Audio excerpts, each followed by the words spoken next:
Hey guys, Osa here and welcome back to my channel. So I had such a great time with our last discussion that I wanted to come back and discuss a few other things that I kind of saw floating around on the internets.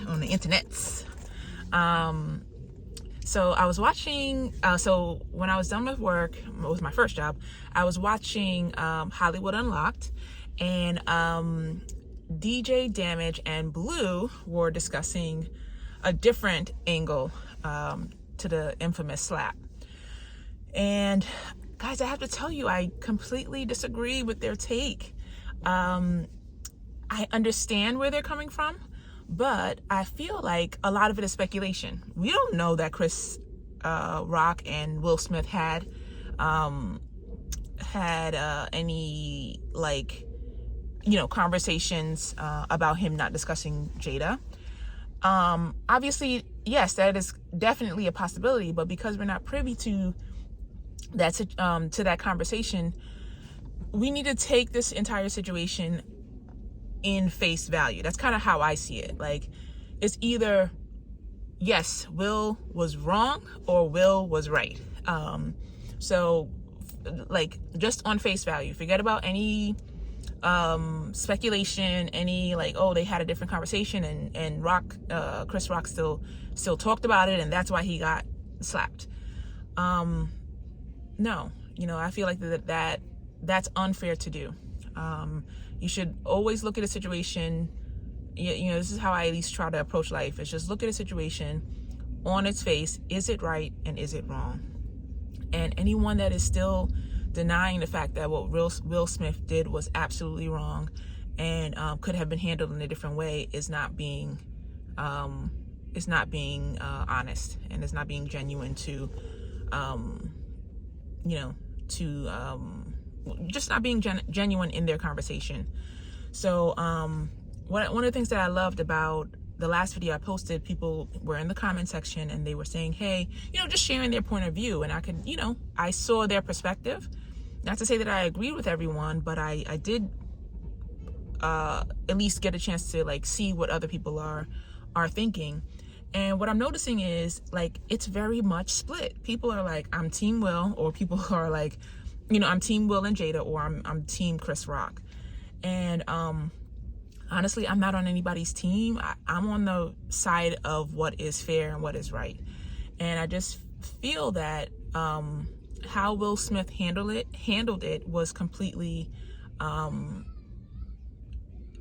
just felt like it was just it was not on equal playing field. I felt that the consequence that he gave to Chris Rock was not they were not equivalent. So here's what I mean by that. Chris Rock told the joke and he was met with force, like an assault, as opposed to Chris Rock told a joke and he was met with a stern conversation. And obviously that would be completely different if Chris Rock assaulted Jada in any kind of way. Then Will met that assault with his with an assault. He Chris Rock put his hands on Jada, Will put his hands on Chris Rock. I would be able to stomach that a little bit more, even though violence is in all forms is just wrong, but I would at least be able to understand where Will is coming from. And I always find it funny when people say you can't tell Will how to react. Yes, the same way you can't tell a comedian how to be a comedian. We can go at that all day, but that's not going to get us anywhere, and it's not solving anything. So online, I've been also seeing, this was a great example of protecting Black women. I think this was the most destructive way to attach yourself to the Protect Black Women movement, which I do feel like Black women do need to be protected. And I think people are not having a full understanding about what the Protect Black Women movement should actually be about. And it really sat with myself to try to figure out, okay, what does it mean to protect Black women, and how should that look? Because I always keep hearing the phrase being thrown out there, but not necessarily the way that should look. And for me, what I got out of it was protecting Black women, in our circles, especially from Black men. I think it was, the term was brought about because Black men were disrespecting Black women. And then it made it okay for other groups to disrespect Black women. And I think, and this is how I started processing it, as far as, protecting Black women, I started looking at it as when someone is publicly disrespecting Black women, that is Black men's opportunity, and women, that's Black men and Black women's opportunity to get into, the comment section and say, hey, your commentary about Black women is completely unacceptable.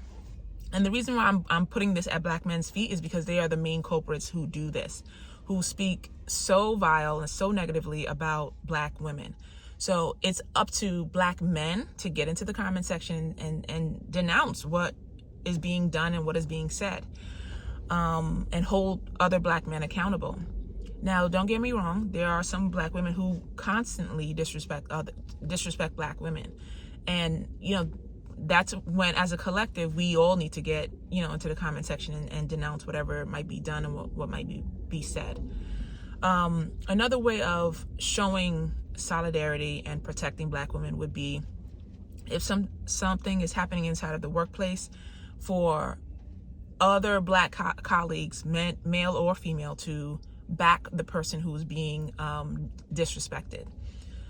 So we all know that, working in, corporations and for other groups, other white people, or, I'm trying not to make this necessarily about race, but, working in different settings that could be a little bit hostile towards Black people, especially Black women, that is the time to rally with each other and back each other. So if you see something in the office that is deemed as disrespectful to Black women, it's up to other Black colleagues to band together and say, hey, I saw what happened to you today.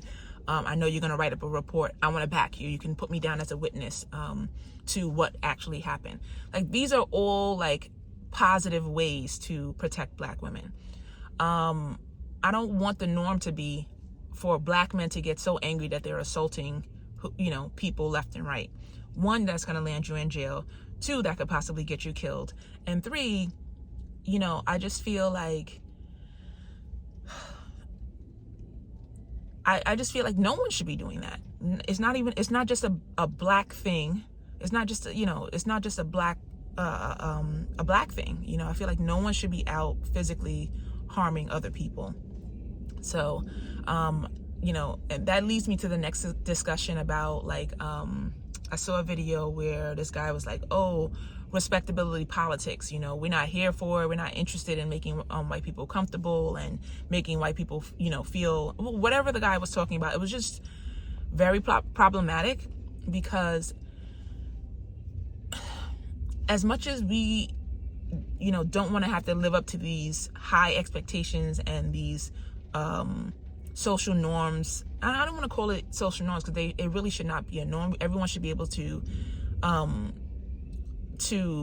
not have to necessarily just represent their race. Everything that a Black person does goes, it seems to be lumped in together with all Black people, and that's unfair. But we know that that's the reality that we currently live in.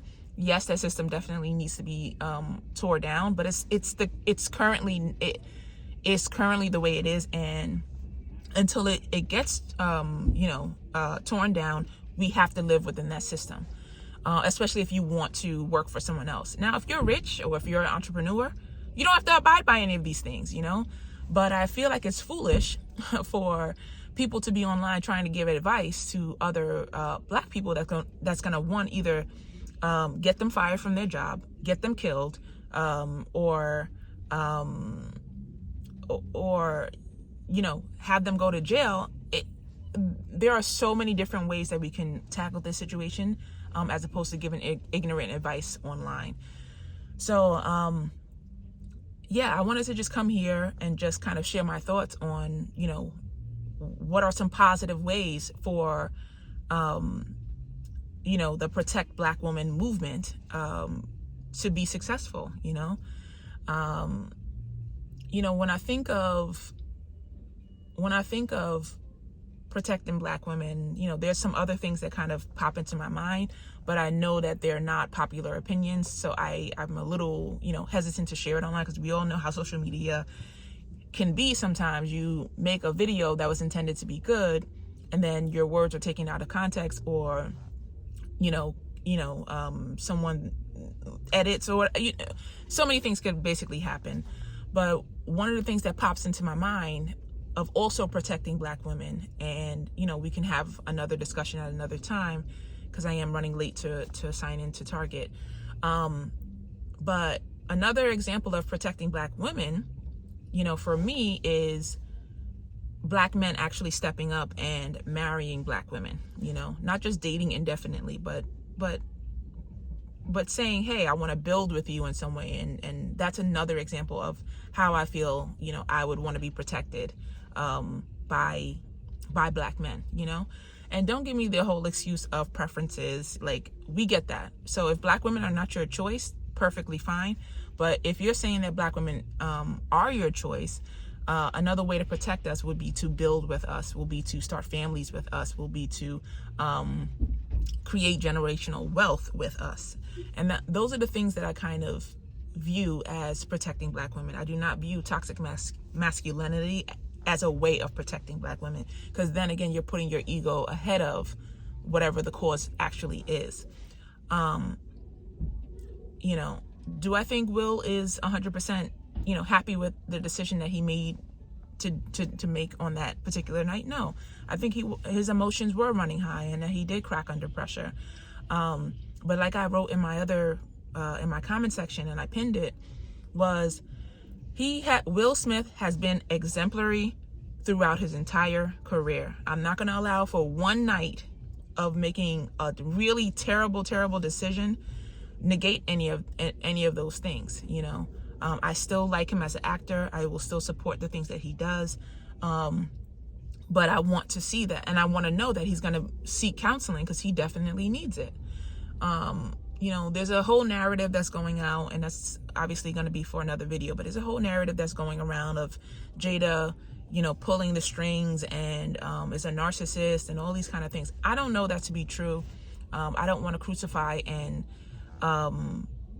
say disparaging things about another Black woman. But what I will say is, had that been my husband, had that been my man, if I was upset about a joke that would have been told, I would have had enough presence of mind to, realize that this is Will Smith's biggest night, and I don't want to do anything that's going to ruin his night.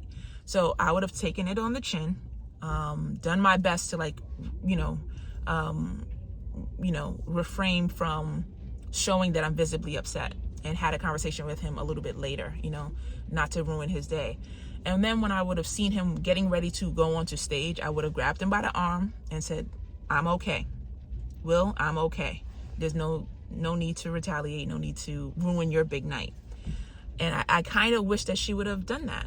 And again, I really don't want to take any heat. I'm not blaming Jada, but I wish that she would have had some wherewithal to just protect her husband, protect his biggest night. It's not about you, those were some of the thoughts that were kind of running through my mind. But again, 2020 is hindsight, and I think I said that wrong, but hindsight is 2020. So I kind of wish that would have happened, because as much as Black women need to be protected, I feel that Black men, especially elite Black men, need to also be protected and reminded of everything that they have to lose. So those are my thoughts. I hope that this video was entertaining. I hope that it was interesting, and I hope that it will spark up some interesting conversation. So please let me know your thoughts down below. What did you think about some of the things that we talked about in this video? What are your ideas about how to protect Black women? So let's try to quickly go through with a little recap of what I think protecting Black women should actually look like. So number one is Black men being able to check other Black men when they're speaking, horribly and making vile comments about Black women. You need to be able to check other Black men and say, hey, that's not okay. These are our women. These are people that we want to uplift. You know, just being able to like step out and like hold other Black men accountable for how they speak about Black women. Number two would be if there are microaggressions that are happening inside of the workplace, for both Black men and for Black women to band together to protect the person that is being harmed. And then number three, which is a very interesting conversation to have at a later time, would be Black men actually stepping up to the plate and marrying Black women. Again, if your preference is not to date Black women, that is perfectly fine. But if your preference is to date Black women, marrying Black women, building with Black women, those are things that will ultimately lead to the protection of Black women. So guys, I hope you had a nice time. I will see you in my next video. The wonderful thing is I get out of my first job at 3 o'clock, and then I don't start my next job until 4 o'clock. So I will be able to come here and have these little discussions. So please comment down below. Let me know if you like videos like this. I have no problem making it until I've taken care of my debt and I'm able to stop working a second job, and then I can get back to filming it on YouTube. So I love you. I'll talk to you soon, and have a wonderful day.